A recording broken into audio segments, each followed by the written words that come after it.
Programme ਮੁੱਦਾ USA ਵਿੱਚ ਤੁਹਾਡਾ ਸਵਾਗਤ ਹੈ। ਅੱਜ ਅਸੀਂ ਪ੍ਰੋਗਰਾਮ ਦੇ ਵਿੱਚ ਗੱਲਬਾਤ ਕਰਨ ਜਾ ਰਹੇ ਹਾਂ ਵਰਲਡ ਲੈਵਲ ਤੇ ਕੁਝ ਰਾਜਨੀਤਿਕ ਨਜ਼ਰ ਆ ਰਹੀਆਂ ਤਬਦੀਲੀਆਂ। ਇੰਗਲੈਂਡ ਦੀ ਉਦਾਹਰਨ ਸਾਡੇ ਸਾਹਮਣੇ ਹੈ, ਜਿਸ ਵਿੱਚ ਉੱਥੇ ਥੋੜ੍ਹੇ ਦਿਨਾਂ ਦੇ ਵਕਫੇ ਬਾਅਦ ਹੀ ਪ੍ਰਧਾਨ ਮੰਤਰੀ ਦੀ ਚੋਣ ਹੋਈ ਹੈ, ਜਿਸ ਦੇ ਵਿੱਚ ਭਾਰਤੀ ਮੂਲ ਦੇ ਰਿਸ਼ੀ ਸੁਨਕ ਉੱਥੋਂ ਦੇ ਪ੍ਰਾਈਮ ਮਿਨਿਸਟਰ ਬਣ ਗਏ ਨੇ। ਇਸ ਦੇ ਨਾਲ ਕੀ ਸਾਊਥ ਏਸ਼ੀਆ ਵਿੱਚ ਕੋਈ ਤਬਦੀਲੀ ਆਵੇਗੀ, ਜਾਂ ਫਿਰ ਜਿਸ ਤਰ੍ਹਾਂ ਨਾਲ ਭਾਰਤੀ ਮੂਲ ਦੇ ਤੇ ਵਿਸ਼ੇਸ਼ ਤੌਰ ਤੇ ਉਹਨਾਂ ਦੇ ਹਿੰਦੂ ਹੋਣ ਨੂੰ ਉਭਾਰਿਆ ਜਾ ਰਿਹਾ ਹੈ, ਉਸ ਦੇ ਨਾਲ ਭਾਰਤ ਇੰਗਲੈਂਡ ਦੇ ਸੰਬੰਧਾਂ ਉੱਪਰ ਫਰਕ ਪਵੇਗਾ, ਜਾਂ ਫਿਰ ਭਾਰਤੀ ਮੂਲ ਦੀ ਹੀ ਅਮਰੀਕਾ ਦੀ ਵਾਈਸ ਪ੍ਰੈਜ਼ੀਡੈਂਟ ਕਮਲਾ ਹੈਰਿਸ ਤੇ ਭਾਰਤੀ ਮੂਲ ਦੇ ਹੀ ਇੰਗਲੈਂਡ ਦੇ ਪ੍ਰਧਾਨ ਮੰਤਰੀ ਚੁਣੇ ਜਾਣ ਤੋਂ ਬਾਅਦ ਕਿਸ ਤਰ੍ਹਾਂ ਦੀਆਂ ਸਥਿਤੀਆਂ ਸਾਡੇ ਸਾਹਮਣੇ ਆ ਸਕਦੀਆਂ ਨੇ। ਇਹਦੇ ਬਾਰੇ ਗੱਲਬਾਤ ਕਰਨ ਲਈ ਸਾਡੇ ਨਾਲ ਨੇ ਜਸਦੀਪ ਸਿੰਘ ਜੈਸੀ, ਜਿਹੜੇ ਪੋਲੀਟੀਕਲ ਐਨਲਿਸਟ ਨੇ। ਜੈਸੀ ਜੀ, ਬਹੁਤ ਬਹੁਤ ਸਵਾਗਤ। Thank you. ਜਿਹੜੀ ਮੈਂ ਇੰਟਰੋਡਕਸ਼ਨ 'ਚ ਗੱਲ ਕਹੀ ਹੈ, ਇਹਨੂੰ ਕਿਸ ਤਰ੍ਹਾਂ ਦੇਖਦੇ ਹੋ? ਭਾਰਤੀ ਮੂਲ ਦੇ ਉਹ ਪ੍ਰਧਾਨ ਮੰਤਰੀ ਚੁਣੇ ਗਏ ਨੇ, ਭਾਰਤ ਵਾਸੀਆਂ ਦੇ ਵਿੱਚ ਚਾਹੇ ਕਿਤੇ ਵੀ ਹੋਣ ਖੁਸ਼ੀ ਦੀ ਲਹਿਰ ਹੈ। ਤੁਸੀਂ ਕਿਵੇਂ ਦੇਖਦੇ ਹੋ? ਇੱਕ ਤਾਂ ਇਸ ਪਰਸਪੈਕਟਿਵ ਤੋਂ, ਔਰ ਦੂਜਾ ਸਾਊਥ ਏਸ਼ੀਆ ਦੇ ਵਿੱਚ ਇਹਦੇ ਕੋਈ ਨਤੀਜੇ ਤੁਹਾਡੇ ਸਾਹਮਣੇ ਨਜ਼ਰ ਆਉਂਦੇ ਨੇ? ਸਭ ਤੋਂ ਪਹਿਲਾਂ ਤਾਂ ਬੜੀ ਹੀ ਇੱਕ ਮਾਣ ਦੀ ਗੱਲ ਹੈ ਕਿ ਇੱਕ ਪੰਜਾਬੀ ਹਿੰਦੂ ਇੰਗਲੈਂਡ ਦੇ ਪ੍ਰਧਾਨ ਮੰਤਰੀ ਚੁਣੇ ਗਏ ਨੇ ਜੀ। ਔਰ ਉਹ ਅਸੀਂ ਬੜੇ ਖੁਸ਼ ਹਾਂ। ਅਸੀਂ ਇਹ ਸਾਰੇ ਕਹਿ ਰਹੇ ਹਾਂ ਵੀ ਉਹ ਪੰਜਾਬੀ ਨੇ, ਹਿੰਦੂ ਨੇ, ਭਾਰਤੀ ਮੂਲ ਦੇ ਨੇ। ਪਰ ਮੈਂ ਇੱਕ ਗੱਲ ਇੱਥੇ ਇਹ ਦੱਸਣਾ ਚਾਹਾਂਗਾ ਕਿ ਜਿਹੜੀ ਉਹਨਾਂ ਦੀ ਚੋਣ ਹੋਈ ਹੈ ਉਹ ਉਹਨਾਂ ਦੀ ਯੋਗਤਾ ਦੇ ਉੱਪਰ ਸੀ। ਉਹਨਾਂ ਨੇ ਪਹਿਲੇ ਇੰਗਲੈਂਡ ਵਿੱਚ ਫਾਈਨੈਂਸ ਮਿਨਿਸਟਰ ਰਹਿ ਕੇ ਜਿਹੜਾ ਉਹਨਾਂ ਨੇ ਕੰਮ ਕੀਤੇ ਨੇ ਇੰਗਲੈਂਡ ਵਾਸਤੇ, ਔਰ ਜਿਹੜੇ ਉਹਨਾਂ ਨੇ ਆਪਣੀ ਯੋਗਤਾ ਦਿਖਾਈ ਹੈ, ਉਹਦੇ ਉੱਪਰ ਉਹਨਾਂ ਨੂੰ ਚੁਣਿਆ ਗਿਆ ਹੈ। ਔਰ ਇਹਦਾ ਸਾਡੇ ਵਾਸਤੇ ਹੋਰ ਵੀ ਵੱਡਾ ਮਾਣ ਹੋ ਜਾਂਦਾ ਕਿ ਇੱਕ ਯੋਗ ਬੰਦੇ ਨੂੰ ਇਸ ਪੋਜੀਸ਼ਨ ਵਾਸਤੇ ਚੁਣਿਆ ਗਿਆ ਹੈ। ਇਹਨਾਂ ਦਾ ਜਿਹੜਾ ਬੈਕਗਰਾਊਂਡ ਹੈ ਉਹ ਵੀ ਬੜਾ ਹੀ ਡਿਵਰਸ ਹੈ। ਇਹਨਾਂ ਦਾ ਜਿਹੜਾ ਜਿਹਨੂੰ ਅਸੀਂ ਪਿੰਡ ਕਹਿੰਦੇ ਹਾਂ ਪਿੱਛੋਂ, ਇਹ ਗੁਜਰਾਂਵਾਲਾ ਜਿਹੜਾ ਹੁਣ ਪਾਕਿਸਤਾਨ ਵਿੱਚ ਹੈ, ਉੱਥੋਂ ਬਿਲੋਂਗ ਕਰਦੇ ਸੀ ਇਹਨਾਂ ਦੇ four fathers.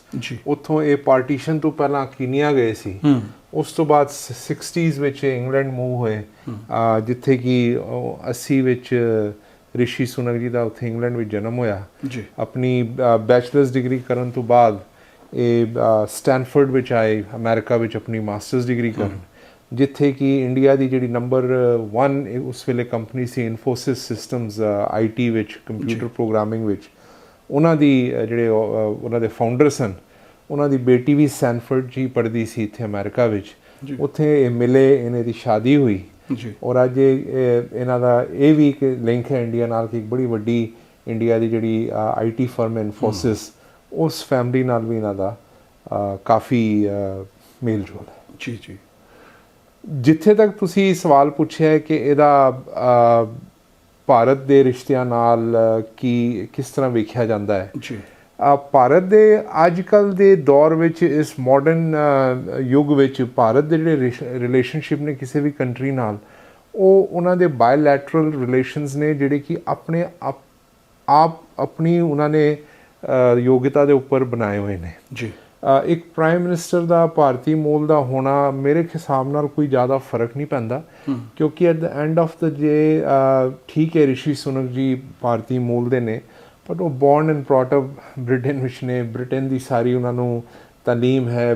He is Britain ਦੇ ਨਾਲ ਉਹਨਾਂ ਦਾ ਫਸਟ ਪ੍ਰਾਇਓਰਿਟੀ ਜਿਹੜੀ ਉਹਨਾਂ ਦੀ ਹੋਏਗੀ ਕਿਧਰੇ ਵੀ ਵਰਲਡ ਰਿਲੇਸ਼ਨਸ਼ਿਪ ਵਿੱਚ, ਭਾਵੇਂ ਇੰਡੀਆ ਹੋਏ, ਭਾਵੇਂ ਅਮਰੀਕਾ ਹੋਏ, ਭਾਵੇਂ ਯੂਕਰੇਨ ਹੋਏ, ਭਾਵੇਂ ਰਸ਼ੀਆ ਹੋਏ, ਭਾਵੇਂ ਯੂਰੋਪੀਅਨ ਯੂਨੀਅਨ ਦੇ ਕੰਟਰੀਜ਼ ਹੋਣ, ਉਹਨਾਂ ਦੀ ਪਹਿਲੀ ਜਿਹੜੀ ਪ੍ਰਾਇਓਰਿਟੀ ਹੈ ਉਹ ਬ੍ਰਿਟੇਨ ਹੋਏਗੀ, ਇੰਗਲੈਂਡ ਹੋਏਗੀ, ਔਰ ਉਹ ਹੋਣੀ ਵੀ ਚਾਹੀਦੀ ਹੈ ਕਿਉਂਕਿ ਉਹ ਬ੍ਰਿਟੇਨ ਦੇ ਪ੍ਰਾਈਮ ਮਿਨਿਸਟਰ ਨੇ।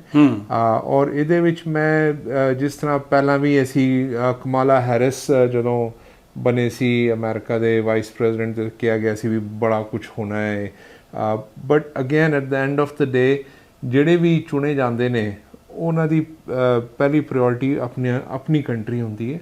ਔਰ ਉਸ ਤੋਂ ਬਾਅਦ ਸਾਰੇ ਜਿਹੜੇ ਹੋਰ ਰਿਲੇਸ਼ਨਸ਼ਿਪਸ, ਹੋਰ ਜਿਹੜੇ ਡਿਸੀਜਨ ਮੇਕਿੰਗ ਹੁੰਦੀ ਹੈ, ਉਹ ਇਕੱਲੇ ਬੰਦੇ ਦੀ ਨਹੀਂ ਹੁੰਦੀ, ਪੂਰੀ ਟੀਮ ਦੀ ਹੁੰਦੀ ਨੇ। ਔਰ ਹਰ ਕੰਟਰੀ, ਜਿਸ ਤਰ੍ਹਾਂ ਸਾਡੇ ਭਾਰਤ ਦੇ ਜਿਹੜੇ ਲੀਡਰਸ ਨੇ, ਜਦੋਂ ਉਹ ਡਿਸੀਜਨ ਲੈਂਦੇ ਨੇ ਜਾਂ ਕੋਈ ਪਾਲਿਸੀ ਬਣਾਉਂਦੇ ਨੇ, ਤੇ ਉਹ ਭਾਰਤ ਬਾਰੇ ਪਹਿਲਾਂ ਸੋਚਦੇ ਨੇ। ਇਸ ਤਰ੍ਹਾਂ ਹਰ ਕੋਈ ਆਪਣੇ ਮੁਲਕ ਦੇ ਬਾਰੇ ਪਹਿਲਾਂ ਸੋਚਦਾ ਹੈ। ਇਸ ਵੇਲੇ ਸਭ ਤੋਂ ਜ਼ਿਆਦਾ ਚਿੰਤਾ ਜਿਹੜੀ ਹੈਗੀ ਆ ਉੱਥੋਂ ਦੇ ਲੋਕਾਂ ਦੀ ਵੀ ਉਹ ਹੈਗੀ ਆ ਉੱਥੋਂ ਦੀ ਇਕਨੋਮੀ ਨੂੰ ਲੈ ਕੇ। ਉਂਝ ਜੇ ਥੋੜ੍ਹਾ ਜਿਹਾ ਇਸ ਤੋਂ ਬਾਹਰ ਵੀ ਨਿਕਲੀਏ ਤੇ ਹੁਣੇ ਹੀ ਵਰਲਡ ਬੈਂਕ ਤੇ IMF ਦੀਆਂ ਮੀਟਿੰਗਸ ਐਨੂਅਲ ਹੋ ਕੇ ਹਟੀਆਂ ਨੇ, ਉਹਨਾਂ ਦੇ ਵਿੱਚ ਜਿਸ ਕਿਸਮ ਦੇ ਇੰਡੀਕੇਸ਼ਨ ਮਿਲ ਰਹੇ ਨੇ ਚਾਈਨਾ ਦੀ ਇਕਨੋਮੀ ਦੇ ਉੱਤੇ ਵੀ ਬੜੇ ਵੱਡੇ ਸਵਾਲ ਖੜੇ ਹੋ ਰਹੇ ਨੇ। ਜਿਹੜੀ ਇਹ ਇਸ ਵੇਲੇ ਵਰਲਡ ਇਕਨੋਮੀ ਦੇ ਵਿੱਚ ਇੰਗਲੈਂਡ ਦੇ ਵਿੱਚ ਇਹ ਤਬਦੀਲੀ ਹੋਣੀ, ਕਿਉਂਕਿ ਬੇਸਿਕਲੀ ਰੀਜ਼ਨ ਤੇ ਉੱਥੋਂ ਦੀ ਇਕਨੋਮੀ ਨੂੰ ਲੈ ਕੇ ਸੀਗਾ ਕਿ ਜਿਹੜੇ ਫੈਸਲੇ ਨੇ ਉਹ ਕਿਸ ਤਰ੍ਹਾਂ ਦੇ ਲੈ ਗਏ ਨੇ। ਤੁਹਾਨੂੰ ਕਿਵੇਂ ਲੱਗਦਾ ਹੈ ਕਿ ਪਾਕਿਸਤਾਨ ਦੀ ਇਕਨੋਮੀ ਵੀ ਇਸ ਵੇਲੇ ਡਾਵਾਂਡੋਲ ਹੈ? ਚਾਈਨਾ ਦੇ ਬਾਰੇ ਵੀ ਇਹ ਗੱਲਾਂ ਸਾਹਮਣੇ ਆਉਣ ਲੱਗ ਪਈਆਂ ਨੇ, ਸ਼੍ਰੀਲੰਕਾ ਦੀ ਉਦਾਹਰਨ ਸਾਡੇ ਸਾਹਮਣੇ ਆ। ਇਹਨੂੰ ਤੁਸੀਂ ਕਿਵੇਂ ਦੇਖਦੇ ਹੋ ਸਾਊਥ ਏਸ਼ੀਆ ਦੇ ਵਿੱਚ ਵਪਾਰਕ ਪੱਧਰ ਤੇ? ਹਾਲਾਂਕਿ ਮੈਂ ਇਮੀਗ੍ਰੇਸ਼ਨ ਪਾਲਿਸੀ ਦੀ ਇੰਗਲੈਂਡ ਦੇ ਬਾਰੇ ਗੱਲ ਨਹੀਂ ਕਰੂੰਗਾ, ਕਿਉਂਕਿ ਬਹੁਤ ਸਾਰੇ ਬੱਚੇ ਨੇ ਜਿਹੜੇ ਉੱਥੇ ਪੜ੍ਹਨ ਗਏ ਨੇ, ਉਹ ਅਜੇ ਆਉਂਦੇ ਦਿਨਾਂ ਦੇ ਵਿੱਚ ਪਤਾ ਲੱਗੂਗਾ ਕਿ ਕਿਸ ਤਰ੍ਹਾਂ ਦੇ ਲੈਂਦੇ ਨੇ। ਸੋ ਇਹਨੂੰ ਤੁਸੀਂ ਫਾਈਨੈਂਸ਼ੀਅਲ ਆਸਪੈਕਟ ਤੋਂ ਕਿਵੇਂ ਦੇਖਦੇ ਹੋ? ਮੈਂ ਇੱਥੇ ਇਹ ਦੱਸਣਾ ਚਾਹਾਂਗਾ ਕਿ ਰਿਸ਼ੀ ਸੁਨਕ ਜੀ ਜਿਹੜੇ ਨੇ ਉਹ is firm a conservative party, right, ਔਰ ਉਹਨਾਂ ਦੇ ਖਿਆਲਾਤ ਕੰਜ਼ਰਵੇਟਿਵ ਨੇ। ਅੱਜ ਸਿਰਫ ਇੰਗਲੈਂਡ ਹੀ ਨਹੀਂ, ਮੈਂ ਹੁਣੇ ਯੂਰਪ ਦੇ ਦੌਰੇ ਤੋਂ ਹੋ ਕੇ ਆਇਆ, ਪੋਰਚੁਗਲ, ਉਸ ਤੋਂ ਪਹਿਲਾਂ ਸਵਿਟਜ਼ਰਲੈਂਡ, ਫਰਾਂਸ, ਸਾਰੇ ਦੌਰੇ ਕਰਕੇ ਆਇਆ। ਤੇ ਉੱਥੇ ਜੋ ਚੀਜ਼ ਦੇਖਣ ਵਿੱਚ ਆਈ ਹੈ ਕਿ ਪਿਛਲੇ 10 ਸਾਲਾਂ ਤੋਂ ਸੋਸ਼ਲਿਜ਼ਮ ਨੇ ਬੜਾ ਹੀ ਉੱਥੇ ਇੱਕ ਡੇਰਾ ਜਮਾ ਲਿਆ ਸੀ ਇਹਨਾਂ ਮੁਲਕਾਂ ਵਿੱਚ ਜੀ, ਔਰ ਲਿਬਰਲਿਜ਼ਮ ਆਪਣੀ ਪੀਕ ਤੇ ਚੱਲ ਰਿਹਾ ਹੈ। ਔਰ ਉਹਦੇ ਕਰਕੇ ਜਿਹੜਾ ਹੈ ਨਾ ਇਹਨਾਂ ਮੁਲਕਾਂ ਦੀ ਜਿਹੜੀ ਇਕਨੋਮੀ ਹੈ ਉਹਨੂੰ ਬਹੁਤ ਜ਼ਿਆਦਾ ਅਸਰ ਪਿਆ ਹੈ, ਜਿਹਦੇ ਨਾਲ ਕਿ ਚਾਈਨਾ ਦੀ ਇਕਨੋਮੀ ਕਾਫੀ ਉੱਪਰ ਗਈ ਸੀ, ਰਸ਼ੀਆ ਦੀ ਇਕਨੋਮੀ ਕਾਫੀ ਉੱਪਰ ਗਈ ਹੈ। ਔਰ ਹਾਲਾਤ ਇਹ ਨੇ ਸਿਰਫ ਇੰਗਲੈਂਡ ਦੇ ਨਹੀਂ, ਪੂਰੇ ਯੂਰਪ ਦੇ, ਕਿ ਇਸ ਵੇਲੇ ਉਹਨਾਂ ਕੋਲ ਐਨਰਜੀ ਕ੍ਰਾਈਸਿਸ ਹੈ। ਯੂਰਪ ਵਿੱਚ ਸ਼ਟ ਡਾਊਨ ਹੋ ਰਹੇ ਨੇ ਬਿਜਲੀਆਂ ਦੇ, ਉਹਨਾਂ ਕੋਲ ਆਪਣੀ ਪਾਵਰ ਹੀ ਨਹੀਂ ਬਚੀ। ਗੈਸ ਬਿੱਲ, ਜਿਹੜੇ ਬਿਜਲੀ ਦੇ ਬਿੱਲ ਲੋਕਾਂ ਦੇ 2-2, 3-3 ਹਜ਼ਾਰ ਯੂਰੋ ਦੇ ਚਲੇ ਗਏ ਨੇ। ਅੱਜ ਯੂਰੋ ਜਿਹੜਾ ਹੈ ਉਹ ਡਾਲਰ ਦੇ ਬਰਾਬਰ ਜਾਂ ਥੱਲੇ ਹੋਇਆ ਪਿਆ ਹੈ। UK ਦਾ ਪਾਊਂਡ ਜਿਹੜਾ ਹੈ ਉਹ ਡਾਲਰ ਦੇ ਬਿਲਕੁਲ ਬਰਾਬਰ ਹੋ ਗਿਆ, ਜਿਹੜਾ ਕਿ ਅਸੀਂ ਕਦੇ ਵੀ ਨਹੀਂ ਸੁਣਿਆ ਸੀ। ਔਰ ਇੰਗਲੈਂਡ ਨੇ ਸਭ ਤੋਂ ਪਹਿਲਾਂ ਕੋਸ਼ਿਸ਼ ਕੀਤੀ ਕਿ ਅਸੀਂ ਇਸ ਮਾਹੌਲ ਚੋਂ ਨਿਕਲੀਏ, ਔਰ ਉਹਨਾਂ ਨੇ ਬ੍ਰੈਕਸਿਟ ਕੀਤਾ ਸੀ, ਤੁਹਾਨੂੰ ਯਾਦ ਹੋਏਗਾ, ਉਹ ਇੰਗਲੈਂਡ ਚੋਂ ਨਿਕਲ ਆਏ ਸੀ ਯੂਰਪ ਚੋਂ। ਔਰ ਉਹਦਾ ਇੰਗਲੈਂਡ ਨੇ ਕਾਫੀ ਟਫ ਡਿਸੀਜਨਸ ਲੈਣੇ ਨੇ। ਇਹਨਾਂ ਦਾ ਜਿਹੜਾ ਬੈਕਗਰਾਉਂਡ ਹੈ ਉਹ ਬਿਲਕੁਲ ਡਿਫਾਈਨ ਕਰਦਾ ਹੈ ਕਿ ਹੀ ਇਜ਼ ਕੰਜ਼ਰਵੇਟਿਵ। ਇਹਨਾਂ ਨੇ ਜਦ ਇਹ ਫਾਈਨੈਂਸ ਮਿਨਿਸਟਰ ਸੀ, ਇਹਨਾਂ ਨੇ ਕਾਫੀ ਡਿਸੀਜਨਸ ਲਏ ਸੀ ਜਿਹੜੇ ਕਿ ਆਵਾਮ ਵਿੱਚ ਜ਼ਿਆਦਾ ਪੋਪੂਲਰ ਨਹੀਂ ਸੀ, ਲਿਬਰਲ ਆਵਾਮ ਵਿੱਚ ਜ਼ਿਆਦਾ ਪੋਪੂਲਰ ਨਹੀਂ ਸੀ। ਪਰ ਕੰਟਰੀਜ਼ ਨੂੰ ਇਹ ਸਭ ਤਰਫ ਇਹ ਜਿਹੜਾ ਹੈ ਨਾ, ਹੁਣ ਤੁਸੀਂ ਵੇਖੋਗੇ ਕਿ ਕੰਜ਼ਰਵੇਟਿਵ ਵੇਵ ਆ ਰਹੀ ਹੈ, ਜਿਹੜੀ ਕਿ ਜਿਹਦੇ ਨਾਲ ਕਿ ਇਕਨੋਮਿਕ ਜਿਹੜਾ ਟਰਨ ਅਰਾਊਂਡ ਹੋਏਗਾ ਔਰ ਇਕਨੋਮਿਕ ਪ੍ਰੋਸਪੈਰਿਟੀ ਫਿਰ ਆਣੀ ਹੈ। ਤੁਸੀਂ ਬਲੇਮ ਕਰ ਸਕਦੇ ਹੋ ਕਿ ਜੀ ਇਹ ਸਾਰਾ ਕੁਝ ਜੋ ਹੋਇਆ ਹੈ ਪੈਂਡੈਮਿਕ ਕਰਕੇ ਹੋਇਆ ਹੈ, ਜਿੰਨਾ ਕੁਝ ਵੀ ਹੋਇਆ ਹੈ ਇਹ ਯੂਕਰੇਨ ਵਾਰ ਕਰਕੇ ਹੋ ਰਿਹਾ ਹੈ। ਪਰ ਇਹਦੇ ਪਿੱਛੇ ਹੋਰ ਵੀ ਰੀਜ਼ਨਸ ਨੇ, ਜਿਹੜੀ ਕਿ ਇੱਕ ਲਿਬਰਲਿਜ਼ਮ ਜਿਹੜਾ ਚੱਲੀ ਜਾ ਰਿਹਾ ਸੀ, ਇੱਕ ਕਲਾਈਮੇਟ ਚੇਂਜ ਦੇ ਉੱਪਰ ਕਈ ਇੰਡਸਟਰੀਆਂ ਨੂੰ ਬੰਦ ਕਰਤਾ ਗਿਆ ਸੀ, ਕਲਾਈਮੇਟ ਗਲੋਬਲ ਵਾਰਮਿੰਗ ਦੇ ਅੰਡਰ ਕਈ ਚੀਜ਼ਾਂ ਨੂੰ ਰੈਗੂਲੇਸ਼ਨਸ ਦੇ ਨਾਲ ਯੂਰਪ ਵਿੱਚ, ਇੰਗਲੈਂਡ ਵਿੱਚ ਬੰਦ ਕੀਤਾ ਗਿਆ ਸੀ। ਉਹ ਮੈਂ ਇਹ ਨਹੀਂ ਕਹਿੰਦਾ ਕਿ ਕਲਾਈਮੇਟ ਚੇਂਜ ਵੱਲ ਨਹੀਂ ਧਿਆਨ ਦੇਣਾ ਚਾਹੀਦਾ ਜਾਂ ਗਲੋਬਲ ਵਾਰਮਿੰਗ ਵੱਲ ਨਹੀਂ ਧਿਆਨ ਦੇਣਾ ਚਾਹੀਦਾ, ਉਹ ਵੀ ਦੇਣਾ ਚਾਹੀਦਾ, ਪਰ ਇੱਕ ਬੈਲੈਂਸ ਹੋਣਾ ਚਾਹੀਦਾ। ਉਹ ਬੈਲੈਂਸ ਨੂੰ ਬਿਲਕੁਲ ਨਜ਼ਰਅੰਦਾਜ਼ ਕੀਤਾ ਗਿਆ ਸੀ, ਔਰ ਉਹਦਾ ਫਾਇਦਾ ਚੁੱਕਿਆ ਚਾਈਨਾ ਤੇ ਰਸ਼ੀਆ ਤੇ ਹੋਰ ਜਿਹੜੇ ਕੰਟਰੀਜ਼ ਨੇ, ਉਹਨਾਂ ਦੀਆਂ ਇਕਨੋਮੀਆਂ ਉੱਪਰ ਗਈਆਂ ਸੀ, ਯੂਰਪ ਦੀ ਇਕਨੋਮੀ ਨੂੰ ਕਾਫੀ ਫਰਕ ਪਿਆ ਸੀ। ਤੁਸੀਂ ਹੁਣੇ ਯੂਕਰੇਨ ਜੰਗ ਦੀ ਗੱਲ ਕੀਤੀ ਹੈ, ਮੌਜੂਦਾ ਸਮੇਂ ਦੇ ਵਿੱਚ ਤੁਸੀਂ ਯੂਕਰੇਨ ਦੀ ਜੰਗ ਦੀ ਜੋ ਹੁਣ ਇੰਨਾ ਸਮਾਂ ਹੋ ਗਿਆ, ਇਹਨੂੰ ਕਿਵੇਂ ਦੇਖਦੇ ਹੋ? ਦੇਖੋ ਜੀ, ਯੂਕਰੇਨ ਦੀ ਜਿਹੜੀ ਜੰਗ ਸੀ ਉਹ ਮੈਂ ਅੱਗੇ ਵੀ ਕਹਿ ਚੁੱਕਿਆ ਕਿ ਇਹ ਪੂਰਾ ਅਮਰੀਕਾ ਦੀ ਜਿਹੜੀ ਫੋਰਨ ਪਾਲਿਸੀ ਸੀ, ਇਹਦੇ ਫੇਲੀਅਰ ਦਾ ਨਤੀਜਾ ਹੈ। ਜਿਹੜੀ ਕਰੰਟ ਬਾਈਡਨ ਐਡਮਿਨਿਸਟ੍ਰੇਸ਼ਨ ਹੈ, ਇਹਨਾਂ ਨੇ ਇੱਕ ਵਰਲਡ ਨੂੰ, ਖਾਸ ਕਰ ਪ੍ਰੈਜ਼ੀਡੈਂਟ ਪੁਤਿਨ ਨੂੰ ਇਹ ਸਿਗਨਲ ਦਿੱਤਾ ਸੀ ਕਿ ਅਮਰੀਕਾ ਦੀ ਇਸ ਵੇਲੇ ਲੀਡਰਸ਼ਿਪ ਬੜੀ ਵੀਕ ਹੈ। ਔਰ ਇਹ ਰਸ਼ੀਆ ਦੀ ਕਦੋਂ ਦੀ ਇੱਕ ਡ੍ਰੀਮ ਸੀ ਕਿ ਜਿਹੜਾ ਸਾਡਾ ਇਲਾਕਾ ਜਿਹੜਾ ਵੱਖਰਾ ਹੋਇਆ ਹੈ ਉਹਨੂੰ ਅਸੀਂ ਵਾਪਸ ਲੈ ਲਈਏ, ਔਰ ਉਹਨਾਂ ਨੇ ਲੈ ਲਿਆ। ਜੋ ਉਹਨਾਂ ਨੂੰ ਚਾਹੀਦਾ ਸੀ ਉਹਨਾਂ ਨੇ ਉਹ ਇਲਾਕੇ ਆਪਣੇ ਅੰਡਰ ਕਰਕੇ ਤੇ ਉਹਦੇ ਉੱਪਰ ਮਾਰਸ਼ਲ ਲਾਅ ਵੀ ਲਗਾਤਾ ਹੈ, ਤੇ ਉੱਥੇ ਦੇ ਇੱਕ ਇਲੈਕਸ਼ਨ ਵੀ ਕਰਾ ਲਈ ਹੈ, ਤੇ ਉਹਨਾਂ ਨੇ ਜੋ ਹਾਸਿਲ ਕਰਨਾ ਸੀ ਉਹ ਕਰ ਲਿਆ। ਹੁਣ ਵੈਸਟਰਨ ਮੀਡੀਆ ਹੀ ਤੁਸੀਂ ਸੁਣਦੇ ਰਹੋਗੇ ਜੀ ਯੂਕਰੇਨ ਨੇ ਬੜੀ ਅੱਛੀ ਲੜਾਈ ਲੜ ਰਿਹਾ ਹੈ, ਆਪਣਾ ਪੁਤਿਨ ਨੂੰ ਅਸੀਂ ਹਰਾ ਰਹੇ ਹਾਂ। ਇਹ ਸਭ ਇੱਕ ਫਾਲਸ ਪ੍ਰੋਪੇਗੈਂਡਾ ਹੈ। ਰਸ਼ੀਆ ਨੂੰ ਜੋ ਚਾਹੀਦਾ ਸੀ ਉਹ ਉਹਨਾਂ ਨੇ ਲੈ ਕੇ, ਉਹਨਾਂ ਨੇ ਦੇਖਿਆ ਵੀਕ ਐਡਮਿਨਿਸਟ੍ਰੇਸ਼ਨ ਹੈ, ਅਮਰੀਕਾ ਦੀ ਜਿਹੜਾ ਦੂਜੀ ਜਿਹੜੀ ਸੁਪਰ ਪਾਵਰ ਹੈ ਦੁਨੀਆ ਦੀ, ਤੇ ਉਹ America could not react. America ਉਹਨਾਂ ਦੀ ਮਦਦ ਤੇ ਵੀ ਨਹੀਂ ਪਹੁੰਚ ਸਕਿਆ ਕਿਉਂਕਿ ਆਪਣੇ ਹਾਲਾਤ ਇੰਨੇ ਵੀਕ ਹੋ ਚੁੱਕੇ ਸਨ। ਅਫਗਾਨਿਸਤਾਨ ਤੋਂ ਜਿਸ ਤਰ੍ਹਾਂ ਨਿਕਲੇ ਸੀ, ਆਰਮੀ ਨੂੰ ਜਿਸ ਤਰ੍ਹਾਂ ਇਹਨਾਂ ਨੇ ਡਿਸਮੈਂਟਲ ਕੀਤਾ ਹੈ, ਔਰ ਜਿਸ ਤਰ੍ਹਾਂ ਯੂਰਪ ਟੋਟਲੀ ਡਿਪੈਂਡੈਂਟ ਹੋ ਗਿਆ ਸੀ ਰਸ਼ੀਆ ਦੇ ਉੱਪਰ, ਆਇਲ ਐਨਰਜੀ ਦੇ ਉੱਪਰ। ਇਹ ਪੁਤਨ ਨੇ ਇੱਕ ਬਹੁਤ ਅੱਛਾ ਮੌਕਾ ਦੇਖਿਆ। ਕੋਈ ਵੀ ਉਹਨਾਂ ਦੀ ਜਗ੍ਹਾ ਤੇ ਲੀਡਰ ਹੁੰਦਾ ਉਹਨੇ ਇਹੀ ਕਰਨਾ ਸੀ, and he was very successful in what he did. ਮੈਂ ਬ੍ਰੇਕ ਤੋਂ ਬਾਅਦ ਤੁਹਾਡੇ ਨਾਲ ਗੱਲਬਾਤ ਕਰਨੀ ਚਾਹੂੰਗਾ ਅਮਰੀਕਾ ਦੇ ਵਿੱਚ ਜਿਹੜਾ ਹੁਣ ਇਲੈਕਸ਼ਨ ਦੇ ਵਿੱਚ ਸਿਰਫ 2 ਹਫ਼ਤੇ ਦਾ ਟਾਈਮ ਬਾਕੀ ਰਹਿ ਗਿਆ, ਇਹ ਕਿਵੇਂ ਦੇਖਦੇ ਪਏ ਹੋ? ਔਰ ਪ੍ਰੈਜ਼ੀਡੈਂਟ ਬਾਈਡਨ ਪਿਛਲੇ ਦਿਨਾਂ ਦੇ ਵਿੱਚ ਜਿਸ ਕਿਸਮ ਦੀ ਇਨਫਰਾਸਟਰਕਚਰ ਏਜੰਡੇ ਦੀ ਗੱਲ ਕਰਦੇ ਪਏ ਨੇ, ਔਰ ਖ਼ਾਸ ਤੌਰ 'ਤੇ ਉਹਨਾਂ ਨੇ ਕੁਛ ਜਿਹੜੇ ਇਹਨਾਂ ਚੋਣਾਂ ਦੇ ਵਿੱਚ ਦੋਨਾਂ ਹਾਊਸਿਸ ਦੇ ਉੱਪਰ ਕਬਜ਼ਾ ਬਰਕਰਾਰ ਰੱਖਣ ਲਈ ਕੋਸ਼ਿਸ਼ ਕਰਦੇ ਪਏ ਨੇ, ਇਹਨਾਂ ਨੂੰ ਤੁਸੀਂ ਕਿਵੇਂ ਦੇਖਦੇ ਹੋ? ਪਰ ਮੈਨੂੰ ਇੱਕ ਛੋਟੀ ਜਿਹੀ ਬ੍ਰੇਕ ਲੈਣੀ ਪੈ ਰਹੀ ਆ।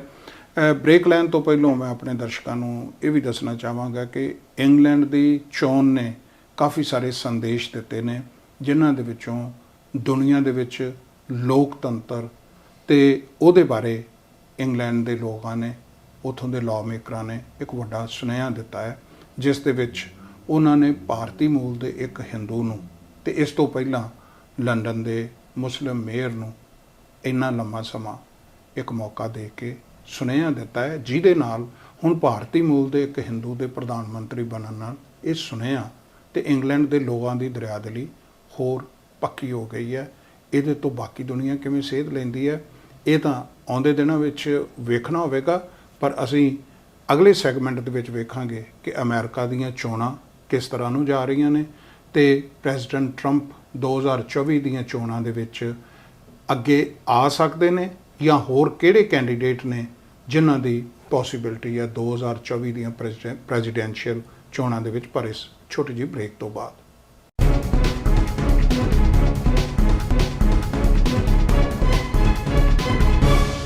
ਬ੍ਰੇਕ ਤੋਂ ਬਾਅਦ ਤੁਹਾਡਾ ਸਵਾਗਤ ਹੈ।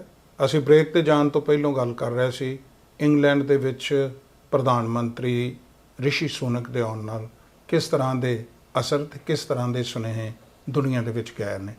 ਪਰ ਹੁਣ ਅਸੀਂ ਬ੍ਰੇਕ ਤੋਂ ਬਾਅਦ ਗੱਲਬਾਤ ਕਰਾਂਗੇ ਅਮਰੀਕਾ ਦੇ ਵਿੱਚ ਨਵੰਬਰ 8 ਨੂੰ ਹੋਣ ਜਾ ਰਹੀਆਂ ਚੋਣਾਂ ਦੇ ਵਿੱਚ ਕੀ ਡੈਮੋਕ੍ਰੈਟ ਸੈਨੇਟ ਦੇ ਵਿੱਚ ਮੈਜੋਰਟੀ ਲੈ ਸਕਣਗੇ। ਜੈਸੀ ਜੀ, ਫਿਰ ਤੁਹਾਡਾ ਸਵਾਗਤ ਹੈ ਬ੍ਰੇਕ ਤੋਂ ਬਾਅਦ। ਕੀ ਸੋਚਦੇ ਹੋ, ਕਿਸ ਤਰ੍ਹਾਂ ਦੇ ਨਤੀਜਿਆਂ ਦੀ ਪੋਸੀਬਿਲਿਟੀ ਆ ਰਹੀ ਹੈ? ਹੁਣ 2 ਹਫ਼ਤੇ ਦਾ ਸਮਾਂ ਬਾਕੀ। ਇਸ ਵਾਰੀ ਮੈਂ 2 ਲੈਵਲ ਤੇ ਇਲੈਕਸ਼ਨ ਵੇਖ ਰਿਹਾ ਜੀ। ਤੇ ਮੈਰੀਲੈਂਡ ਸਟੇਟ ਦੀ, ਜਿੱਥੇ ਦੇ ਅਸੀਂ ਅੱਜ ਬੈਠੇ ਹਾਂ ਜੀ, ਉਸ ਸਟੇਟ ਵਿੱਚ ਗਵਰਨਰ ਦੀ ਤੇ ਲੋਕਲ ਇਲੈਕਸ਼ਨਸ ਹੋ ਰਹੀਆਂ ਨੇ ਜੀ। ਤੇ ਦੂਜੀ ਨੈਸ਼ਨਲ ਇਲੈਕਸ਼ਨ ਜਿਹੜੀ ਹੋ ਰਹੀ ਹੈ, ਜਿਹਦੇ ਵਿੱਚ ਕਿ ਸਾਡੇ ਸੈਨੇਟਰਸ ਤੇ ਕਾਂਗਰਸ ਚੁਣੀ ਜਾਣੀ ਹੈ ਜੀ।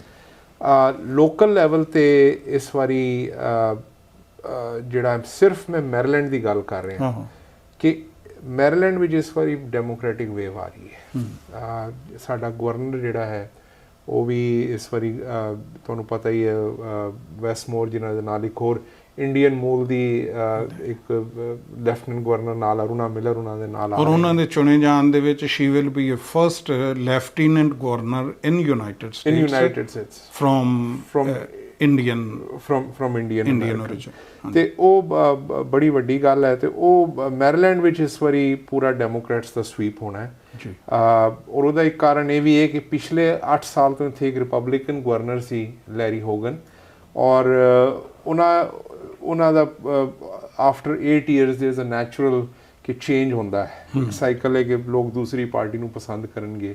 ਔਰ ਰਿਪਬਲਿਕਨ ਗਵਰਨਰ ਹੋਣ ਦੇ ਬਾਵਜੂਦ ਲੈਰੀ ਹੋਗਨ ਦੀ ਜਿਹੜੀਆਂ ਪਾਲਿਸੀ ਸਨ ਉਹ ਕਾਫੀ ਡੈਮੋਕ੍ਰੈਟਸ ਨੂੰ ਖੁਸ਼ ਕਰਨ ਵਾਲੀਆਂ ਸਨ ਜੀ। ਇਸ ਕਰਕੇ ਉਹਨਾਂ ਦੀ ਆਪਣੀ ਰਿਪਬਲਿਕਨ ਪਾਰਟੀ ਜਿਹੜੀ ਮੈਰੀਲੈਂਡ ਵਿੱਚ ਹੈ ਉਹ ਡਿਵਾਈਡਡ ਹੈ। ਉਹ ਇੰਨਾ ਇਹਦੇ ਬਾਰੇ ਉਹ ਐਕਸਾਈਟਿਡ ਨਹੀਂ ਨੇ ਇਸ ਇਲੈਕਸ਼ਨ ਬਾਰੇ, ਸਿਰਫ ਮੈਰੀਲੈਂਡ ਦੀ ਹੱਦ ਤੱਕ ਜੀ। ਪਰ ਜਦ ਅਸੀਂ ਪੂਰੇ ਅਮਰੀਕਾ ਦੀ ਤੇ ਬਾਕੀ ਸਟੇਟਾਂ ਦੀ ਗੱਲ ਕਰੀਏ, ਉਸ ਤਰਫ ਤੇ ਜਿਹਨੂੰ ਤੁਸੀਂ ਕਹਿ ਲਓ ਕਿ ਰੈੱਡ ਵੇਵ, ਜਿਹੜੀ ਰਿਪਬਲਿਕਨ ਵੇਵ ਹੈ, ਉਹ ਆ ਰਹੀ ਹੈ।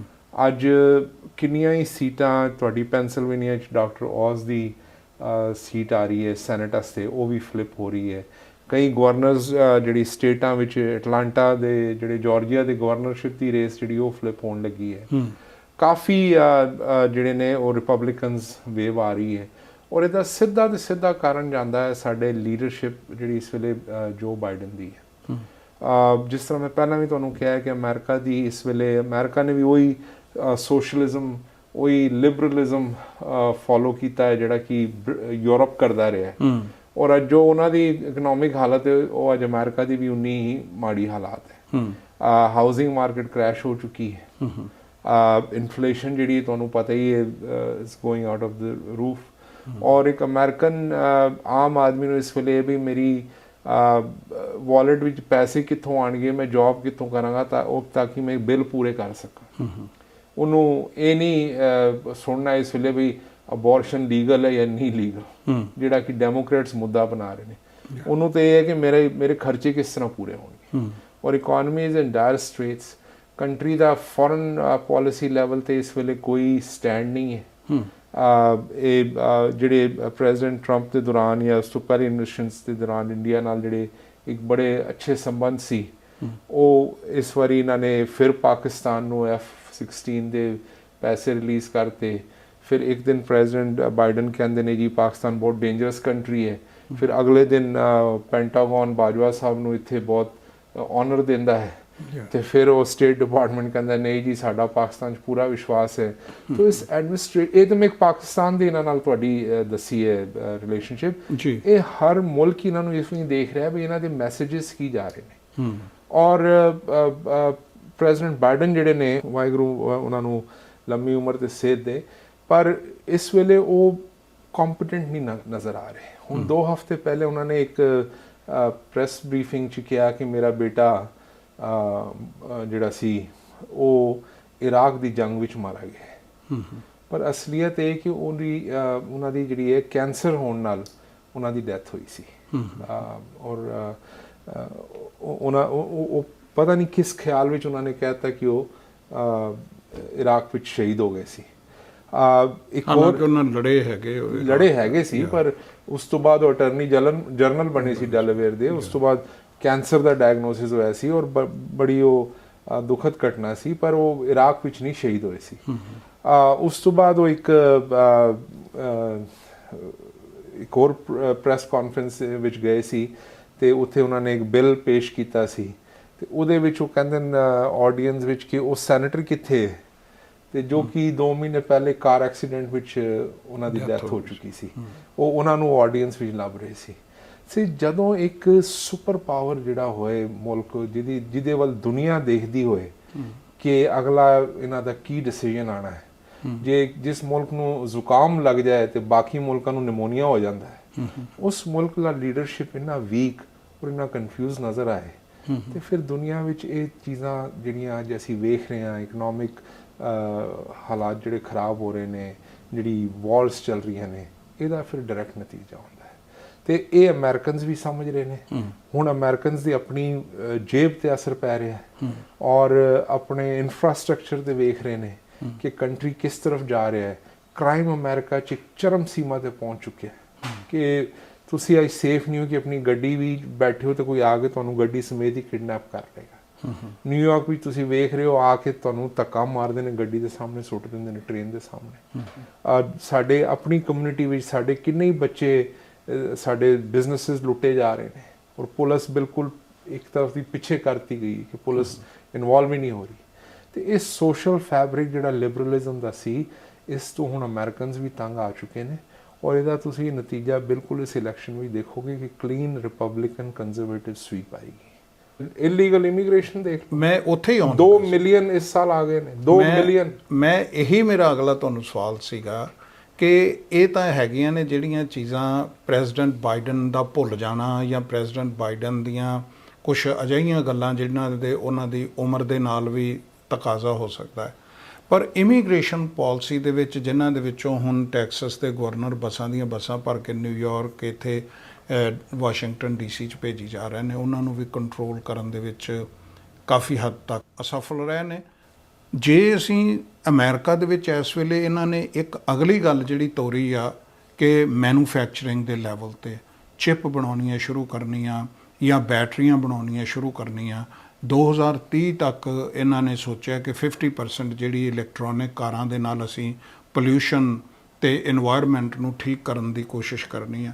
ਇਹਨਾਂ ਦਾ ਚੰਗਾ ਕਦਮ ਨਹੀਂ ਕਿਹਾ ਜਾ ਸਕਦਾ? ਮੈਂ ਬਹੁਤ ਅੱਛਾ ਕਦਮ ਹੈ, ਜਿਹੜੀ ਟੈਕਨੋਲੋਜੀ ਹਮੇਸ਼ਾ ਵਧਣੀ ਚਾਹੀਦੀ ਹੈ ਜੀ, ਪਰ ਤੁਸੀਂ ਉਹਨੂੰ ਜ਼ਬਰਦਸਤੀ ਨਹੀਂ ਕਿਸੇ ਦੇ ਉੱਪਰ ਥੋਪ ਸਕਦੇ ਜੀ। ਹੁਣ ਤੁਸੀਂ ਡੈਡਲਾਈਨਾਂ ਦੇ ਦੇਣੀਆਂ ਬਈ 5 ਸਾਲ ਬਾਅਦ ਤੁਸੀਂ ਪੈਟਰੋਲ ਦੀ ਗੱਡੀਆਂ ਨਹੀਂ ਬਣਾ ਸਕਦੇ, ਸਿਰਫ ਬਿਜਲੀ ਦੀਆਂ ਹੀ ਬਣਨਗੀਆਂ। ਹਾਲੇ ਤੁਹਾਡਾ ਇਨਫਰਾਸਟ੍ਰਕਚਰ ਹੀ ਨਹੀਂ ਹੈ। ਕੈਲੀਫੋਰਨੀਆ ਜਿਹੜੀ ਸਭ ਤੋਂ ਲਿਬਰਲ ਸਟੇਟ ਹੈ ਇਸ ਵੇਲੇ ਅਮਰੀਕਾ ਦੀ, ਉੱਥੇ ਦੇ ਗਵਰਨਰ ਨੇ ਇੱਕ ਦਿਨ ਪਹਿਲੇ ਦਿਨ ਕਿਹਾ ਵੀ ਅਸੀਂ 2025 ਤੋਂ ਕੈਲੀਫੋਰਨੀਆ ਵਿੱਚ ਪੈਟਰੋਲ ਦੀ ਕਾਰ ਨਹੀਂ ਵਿਕੇਗੀ, ਅਸੀਂ ਸਾਰੀਆਂ ਇਲੈਕਟ੍ਰਿਕ ਗੱਡੀਆਂ ਕਰ ਦਿਆਂਗੇ। ਤੇ ਉਸ ਤੇ ਅਗਲੇ ਦਿਨ ਹੀ ਉਹਨਾਂ ਦਾ ਬਿਆਨ ਆਇਆ ਵੀ ਸਾਡੇ ਕੋਲ ਬਿਜਲੀ ਨਹੀਂ ਆਏਗੀ, ਆਪਣੀ ਗੱਡੀਆਂ ਜਿਹੜੀਆਂ ਨੇ ਤੁਸੀਂ ਰਾਤੀ ਚਾਰਜ ਕਰਿਆ ਕਰੋ, ਦਿਨੇ ਚਾਰਜ ਨਹੀਂ ਕਰਨੀਆਂ। ਔਰ ਕੈਲੀਫੋਰਨੀਆ ਵਿੱਚ ਇਸ ਵੇਲੇ ਪਾਵਰ ਕ੍ਰਾਈਸਿਸ ਚੱਲ ਰਿਹਾ। ਰਾਈਟ। ਤੇ ਤੁਸੀਂ ਇਮੈਜਿਨ ਕਰੋ ਕਿ ਤੁਸੀਂ ਸਾਰੀਆਂ ਹੀ ਗੱਡੀਆਂ ਪੈਟਰੋਲ ਦੀਆਂ ਬੰਦ ਕਰਕੇ ਬਿਜਲੀ ਲੈ ਆਏ, ਤੇ ਤੁਹਾਡੇ ਕੋਲ ਇਨਫਰਾਸਟ੍ਰਕਚਰ ਕਿੰਨਾ ਹੈ ਬਿਜਲੀ ਦਾ, ਕਿ ਉਹਨਾਂ ਨੂੰ ਵੀ ਤਾਂ ਐਨਰਜੀ ਚਾਹੀਦੀ ਹੈ। ਤੇ ਹਾਲੀ ਮੈਂ ਜ਼ਰੂਰ we should go towards electric cars, ਪਰ ਇੱਕ ਪ੍ਰੋਪਰ ਬੈਲੈਂਸ ਦੇ ਤਰੀਕੇ ਨਾਲ। ਹਾਈਬ੍ਰਿਡ ਗੱਡੀਆਂ ਲਿਆਓ ਤੁਸੀਂ, ਕੋਈ ਪ੍ਰੋਪਰ। ਪਰ ਇਹਨਾਂ ਨੇ ਤੇ ਜਿਹਨੂੰ ਕਹਿੰਦੇ ਨੇ ਇੱਕ ਜ਼ਿੱਦ ਮਚਾਈ ਹੋਈ ਹੈ ਕਿ ਲਿਬਰਲ ਏਜੰਡਾ ਹੈ ਕਿ ਅਸੀਂ ਬਸ ਇਹ ਇਲੈਕਟ੍ਰਿਕ ਹੀ ਕਰਨਾ ਹੈ ਤੇ ਬਸ ਐਨਰਜੀ ਤੇ ਫੋਸਿਲ ਫਿਊਲਸ ਨੂੰ ਖਤਮ ਕਰ ਦੇਣਾ ਹੈ। ਅਮਰੀਕਾ ਬਿਲਕੁਲ ਇਸ ਵੇਲੇ ਟਰੈਕ ਤੋਂ ਬਾਹਰ ਹੈ। ਜਿਹੜਾ ਬਾਈਡਨ ਸਾਹਿਬ ਨੇ ਪਿੱਛੇ ਲੋਲੀਪੌਪ ਦਿੱਤਾ ਸੀ ਬੱਚਿਆਂ ਨੂੰ ਕਿ ਅਸੀਂ ਤੁਹਾਡੀਆਂ ਟਿਊਸ਼ਨ ਜਿਹੜੇ ਲੋਨ ਨੇ ਉਹ ਮਾਫ ਕਰ ਦਿੰਦੇ ਹਾਂ। ਚਲੋ ਉਹ ਜਿਨ੍ਹਾਂ ਨੇ ਲੋਨ ਨਹੀਂ ਲਏ, ਜਿਨ੍ਹਾਂ ਨੇ ਮਿਹਨਤਾਂ ਕਰਕੇ ਪੜ੍ਹਾਈ ਕੀਤੀ ਸੀ, 2-2 ਜੌਬਾਂ ਕਰਕੇ ਆਪਣੀ ਲੋਨ ਤੋਂ ਬਗੈਰ, ਉਹਨਾਂ ਦਾ ਕੀ ਹੋਇਆ ਵਿਚਾਰਿਆਂ ਦਾ? ਜਿਨ੍ਹਾਂ ਨੂੰ ਤੁਸੀਂ ਫ੍ਰੀ ਲੋਨ ਦੇ ਦਿੱਤੇ ਉਹਨਾਂ ਨੂੰ ਮਾਫ ਕਰ ਰਹੇ ਹੋ। ਦੂਜਾ ਮੈਨੂੰ ਇਹ ਦੱਸੋ ਕਿ ਜਿਹੜੀਆਂ ਯੂਨੀਵਰਸਿਟੀਆਂ ਨੇ ਅੱਜ ਲਿਬਰਲਿਜ਼ਮ ਦਾ ਇੱਕ ਅੱਡਾ ਬਣ ਗਈਆਂ ਨੇ, ਬੇਸ਼ਰਮੀ ਦੀਆਂ ਦੁਕਾਨਾਂ ਬਣ ਗਈਆਂ ਨੇ, ਉਹ ਜਿੱਥੇ ਹਰ ਰਿਸਰਚ ਜਿਹੜੀ ਹੈ ਪੁੱਠੇ ਕੰਮਾਂ ਤੇ ਹੋ ਰਹੀ ਹੈ, ਉਹਨਾਂ ਨੂੰ ਤੁਸੀਂ ਮਿਲੀਅਨਸ ਔਰ ਬਿਲੀਅਨਸ ਦੀ ਫੰਡਿੰਗ ਦੇ ਰਹੇ ਹੋ। ਉਹਨਾਂ ਦੀਆਂ ਜਿਹੜੀ ਟਿਊਸ਼ਨ ਫੀਸਾਂ ਨੇ, ਇੱਕ ਬੱਚਾ ਤੁਸੀਂ ਅੱਜ ਕਾਲਜ ਅਮਰੀਕਾ ਪੜ੍ਹਾਉਣਾ ਹੋਏ ਤੇ $1.5-2 ਲੱਖ ਦੀ ਤੁਹਾਨੂੰ ਉਹਦੀ ਬੈਚਲਰਸ ਡਿਗਰੀ ਪੈਂਦੀ ਹੈ। ਤੁਸੀਂ ਉਹ ਯੂਨੀਵਰਸਿਟੀਜ਼ ਦੀ ਕਿਉਂ ਨਹੀਂ ਲਗਾਮ ਲਾਉਂਦੇ ਹੋਗੇ ਕਿ ਉਹਨਾਂ ਨੂੰ ਆਪਣੀ ਟਿਊਸ਼ਨ ਫੀਸਾਂ ਘਟਾਉਣ, ਕਿਸੇ ਨੂੰ ਲੋਨ ਲੈਣ ਦੀ ਲੋੜ ਹੀ ਨਾ ਪਏ ਜੀ? ਉਸ ਵੱਲ ਧਿਆਨ ਨਹੀਂ। ਉਧਰ ਲਿਬਰਲਿਜ਼ਮ ਦੀ ਇਹਨਾਂ ਨੇ ਬਰੀਡਿੰਗ ਗਰਾਊਂਡਸ ਬਣਾਏ ਹੋਏ ਨੇ, ਪਰ ਇਹ ਸਿਰਫ ਲੋਲੀਪੌਪ ਦੇਣੀ। ਔਰ ਅਮਰੀਕਨ ਜਿਹੜੇ ਲੋਕ ਨੇ ਉਹ ਬਿਲਕੁਲ ਇਹਨੂੰ ਸਮਝ ਚੁੱਕੇ ਨੇ। ਇਹਨਾਂ ਦਾ ਜਿਹੜਾ ਟਿਊਸ਼ਨ ਲੋਨ ਦਾ ਜਿਹੜਾ ਇਹਨਾਂ ਦਾ ਲੋਲੀਪੌਪ ਸੀ, ਉਹ ਲੋਕਾਂ ਨੇ ਲੋਲੀਪੌਪ ਲੈ ਕੇ ਔਰ ਫਿਰ ਵੀ ਰਿਅਲਾਈਜ਼ ਕਰ ਰਿਹਾ ਕਿ ਇਹ ਸਾਨੂੰ ਬੇਵਕੂਫ ਬਣਾਇਆ ਜਾ ਰਿਹਾ। ਤੇ ਇਸ ਵਾਰੀ ਇਲੈਕਸ਼ਨਾਂ ਜਿਹੜੀਆਂ ਨੇ ਉਹ ਸਾਨੂੰ ਬਿਲਕੁਲ ਅਮਰੀਕਨਸ ਦੇ ਜਿਹੜੇ ਰੀਅਲ ਇਸ਼ੂਜ਼ ਨੇ, ਅਨਇੰਪਲੋਇਮੈਂਟ। ਹੁਣ ਤੁਸੀਂ ਮੈਨੂੰ ਦੱਸੋ, ਇਹਨਾਂ ਨੇ ਕਹਿਤਾ ਜੀ ਅਸੀਂ ਚਿਪਸ ਦੀਆਂ ਫੈਕਟਰੀਆਂ ਲਾਵਾਂਗੇ, ਅਸੀਂ ਇੱਥੇ ਮਾਈਕਰੋ ਚਿਪਸ ਬਣਾਵਾਂਗੇ, ਅਸੀਂ ਇੰਡਸਟਰੀਜ਼ ਅਮਰੀਕਾ 'ਚ ਲੈ ਕੇ ਆਵਾਂਗੇ। ਇੱਕ ਤਰਫ ਤੁਸੀਂ ਟੈਕਸ ਵਧਾਈ ਜਾ ਰਹੇ ਹੋ ਕਾਰਪੋਰੇਸ਼ਨਸ ਤੇ, ਰੈਗੂਲੇਸ਼ਨਸ ਹੋਰ ਲਗਾਈ ਜਾ ਰਹੇ ਹੋ, ਤੇ ਕਿਹੜੀ ਕੰਪਨੀ ਤੁਹਾਡੇ ਇੱਥੇ ਫੈਕਟਰੀਆਂ ਲੈ ਕੇ ਆਏਗੀ? ਫੈਕਟਰੀਆਂ ਜਾ ਰਹੀਆਂ ਨੇ ਇੰਡੀਆ। ਚਾਈਨਾ ਦੇ ਨਾਲ ਇਹਨਾਂ ਦੇ ਸੰਬੰਧ ਖਰਾਬ ਹੋਏ ਨਾ, ਐਪਲ ਇੰਡੀਆ ਲੈ ਗਿਆ ਆਪਣੀ ਫੈਕਟਰੀ। ਹਾਂ, ਜਦੋਂ ਪ੍ਰੈਜ਼ੀਡੈਂਟ ਟਰੰਪ ਸੀ ਉਹਨਾਂ ਨੇ ਕਈ ਦਿੱਤੇ ਸੀ ਟੈਕਸ ਇਨਸੈਂਟਿਵਸ, ਉਸ ਕਰਕੇ ਕੰਪਨੀਜ਼ ਇੱਥੇ ਆ ਰਹੀਆਂ ਸਨ, ਪਰ ਇਹਨਾਂ ਨੇ ਪਹਿਲੇ ਦਿਨ ਹੀ ਆ ਕੇ ਉਹ ਸਾਰੇ ਟੈਕਸ ਰਿਫਾਰਮ ਸਭ ਬਦਲਤੇ ਸੀ। ਸੋ ਇਟਸ ਮੋਰ ਬਿਜ਼ਨਸ, ਜਿਹੜੀ ਕੰਪਨੀਆਂ ਨੇ ਉਹ ਇੰਡੀਆ ਤੇ ਹੋਰ ਪਾਸੇ ਜਾਣਗੀਆਂ। ਜੇ ਮੈਂ ਹੁਣ ਇਹ ਪੁੱਛਾਂ ਤੁਹਾਨੂੰ ਕਿ 2024 ਦੇ ਵਿੱਚ ਪ੍ਰੈਜ਼ੀਡੈਂਟ ਟਰੰਪ ਵਾਪਸ ਆਉਣਗੇ ਜਾਂ ਕਿਹੜਾ ਕੈਂਡੀਡੇਟ ਦੇਖਦੇ ਹੋ ਰਿਪਬਲਿਕਨ ਪਾਰਟੀ ਵੱਲੋਂ ਫਿਊਚਰ ਦੇ ਵਿੱਚ ਪ੍ਰੈਜ਼ੀਡੈਂਸ਼ੀਅਲ ਕੈਂਡੀਡੇਟ? 2024 ਹਾਲੀ ਕਾਫੀ ਦੂਰ ਹੈ। ਰਾਜਨੀਤੀ ਦੀ ਦੁਨੀਆ ਵਿੱਚ ਮੈਂ ਤਾਂ ਕਹਿੰਦਾ 2 ਦਿਨਾਂ ਬਾਅਦ ਹੀ ਜਿਹੜੀ ਉਹ ਪਿਕਚਰ ਚੇਂਜ ਹੁੰਦੀ ਜਾਂਦੀ ਹੈ। ਔਰ ਮੈਨੂੰ ਜਿੱਥੇ ਤੱਕ ਲੱਗਦਾ ਹੈ ਕਿ 2024 ਵਿੱਚ ਪ੍ਰੈਜ਼ੀਡੈਂਟ ਟਰੰਪ ਆਪ ਨਹੀਂ ਆਉਣਗੇ, ਬਲਕਿ he will stay as a mentor for the Republican Party, as a king maker behind the scenes. ਔਰ ਕਿਉਂਕਿ ਕਾਫੀ ਅੱਗੇ ਹੋਰ ਟੈਲੈਂਟ ਆ ਰਿਹਾ ਹੈ, ਔਰ 2 ਸਾਲ ਬਾਅਦ ਸਥਿਤੀ ਹੋਰ ਬਦਲ ਸਕਦੀ ਹੈ। ਰੌਨ ਡਿਸੈਂਟਿਸ ਫਲੋਰੀਡਾ ਦੇ ਜਿਹੜੇ ਗਵਰਨਰ ਨੇ ਉਹ ਬੜੇ ਅੱਛੇ ਅੱਗੇ ਆ ਰਹੇ ਨੇ, ਤੇ 2024 ਹਾਲੀ ਕਾਫੀ ਦੂਰ ਹੈ।